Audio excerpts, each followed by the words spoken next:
Surfaces, the Surface Pro 9, the Surface Laptop 5 and the Surface Studio 2 Plus.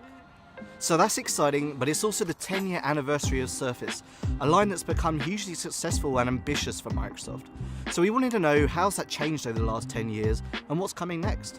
So we came out here to Redmond, Washington to meet with Panos Panay, the man behind Surface and Windows. But first we got to see what Microsoft has in store for Surface this fall.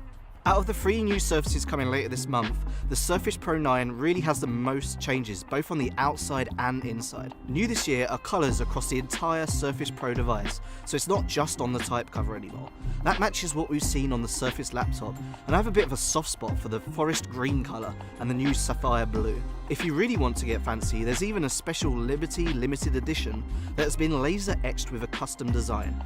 It's great to see more than just type covers for customization here. Now, the other big story is ARM. Microsoft must be confident in its Windows on ARM work because the Surface Pro 9 now comes in 2 options.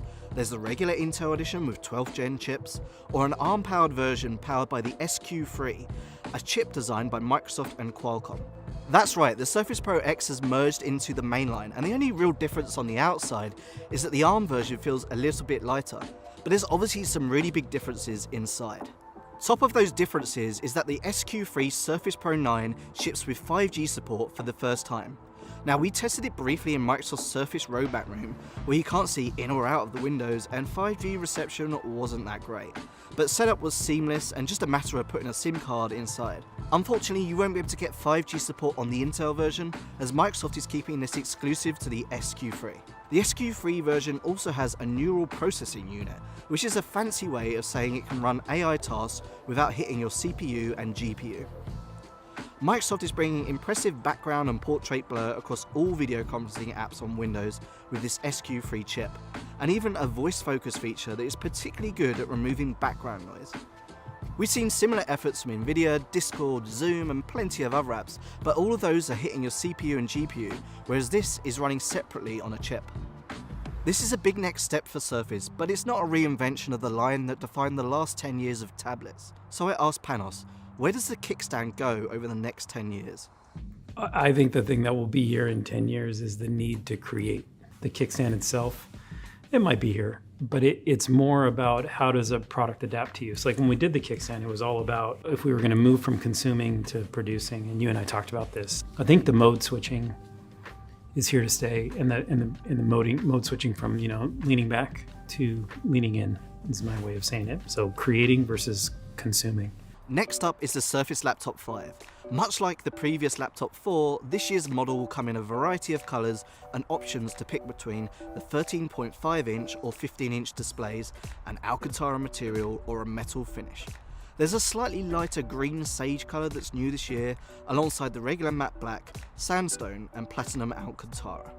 Specs wise, you're picking between pure Intel this time though. Like the Surface Pro 9, Surface Laptop 5 will be powered by 12th gen Intel chips, with the base model starting with a Core i5, so AMD is nowhere to be found here. Microsoft is also finally adding Thunderbolt 4 support to the Surface Laptop this year, so you'll have those super speedy file transfers. There's also Dolby Vision support for the display and Dolby Atmos for the sound. Microsoft had us step inside their super fancy anechoic chamber, one of the quietest places on Earth. The silence was met with a thundering demo of Dolby Atmos sound, which was an impressive and slightly surreal experience.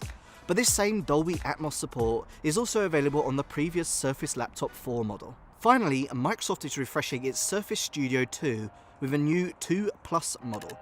It's largely the same outside, although Microsoft has added 3 USB-C Thunderbolt 4 ports at the rear. The 28-inch display still supports pen input and touch, but it won't come cheap. With prices starting at $4,299, you've really got to want that moving display.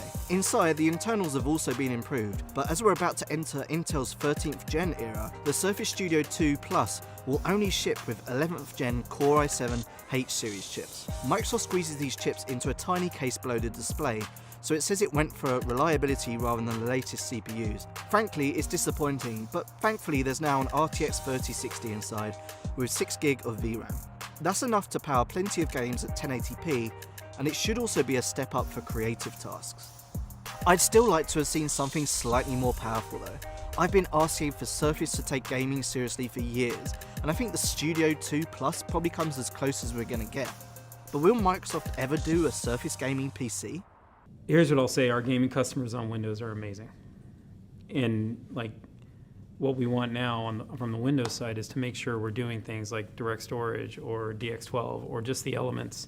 I think you just built a gaming rig as I was, like we're now in this world of how do we make sure we're giving the gamers their best experience. So I don't think it's about Surface hardware actually. We have incredible OEMs right now that what they're delivering, whether it's Legion or Omen or Alienware, like Razer, these products are phenomenal. So don't expect a Surface gaming laptop anytime soon.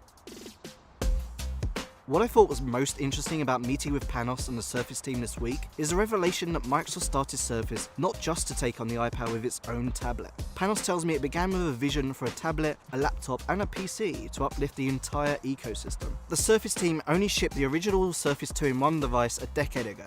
Now 10 years later we've got the Surface Pro 9, the Surface Laptop 5 and the Surface Studio 2 Plus that really mark the success that Microsoft has had in building PCs. Microsoft seems confident that Surface could be around for another decade and well beyond. It's just the first 10, Tom. Yeah. It's just the first 10. I mean, there's another 10 right behind it. And I think the first 10 years have been pretty amazing. But at the same time, like we're just starting on the journey for what's tomorrow.